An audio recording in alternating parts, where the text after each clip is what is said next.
एक पुरस्कून जंगल में जहां सोना नाम की एक परी रहती थी। उसकी नर्म व नाजक पर जो सुबह के रंगों में चमकती थीं। सोना का तजस्सुस बेहद था, जिसकी वजह से वो अपने जंगल के हर गोशे का पता लगाना चाहती थी। एक दिन जब वो जगनुओं की चमक का पीछा कर रही थी, उसने एक आबशार के पीछे छिपा हुआ एक गार देखा, जिसका दरवाजा पानी के पर्दे की वजह से छिपा हुआ था। इसका दिल खुशी से धड़कने लगा और बगैर कुछ सोचे समझे वो गार में दाखिल हो गई। गार की दीवारें चमकदार क्रिस्टल्स से भरी हुई थीं, जो रोशनी की किरणों को मुनाकिस कर रही थीं।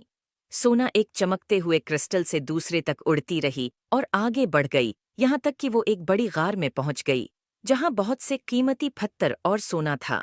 गार के दरमियान में एक बड़ा क्रिस्टल था, जो उसने पहले कभी नहीं देखा था। ये एक गर्म, सुनहरी रोशनी बखेर रहा था और सोना को इसकी तरफ खींचने का एहसास हुआ। जब वो करीब पहुंची, इसकी तजस्सुस मजीद बढ़ी और उसने क्रिस्टल को छुआ ताकि उसे करीब से देख सके।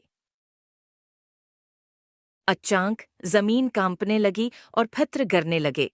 गार का दाखिली दरवाजा गायब हो गया और बाहर निकलने के रास्ते चट्टानों से बंद हो गए। सोना डर कर इधर इधर उड़ने लगी, लेकिन तमाम रास्ते बंद थे।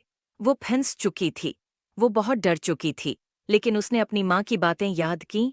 मुसीबत के वक्त अपने दिल को रहनुमा बनने दो और अंदर की रोशनी तुम्हें रास्ता दिखाएगी।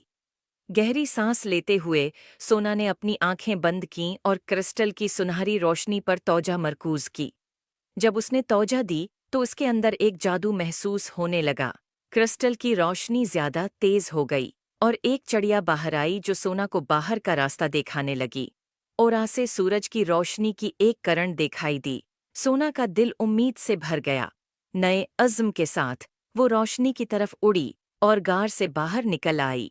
ताज़ा हुआ को गहरे सांस में लेते हुए सोना ने गार के दरवाजे की तरफ देखा, जो अब अपनी असल शक्ल में वापस आ चुका था, आबशार के पीछे छिपा हुआ था।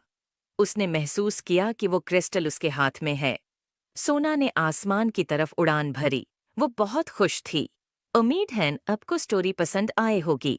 Please like and subscribe my YouTube channel.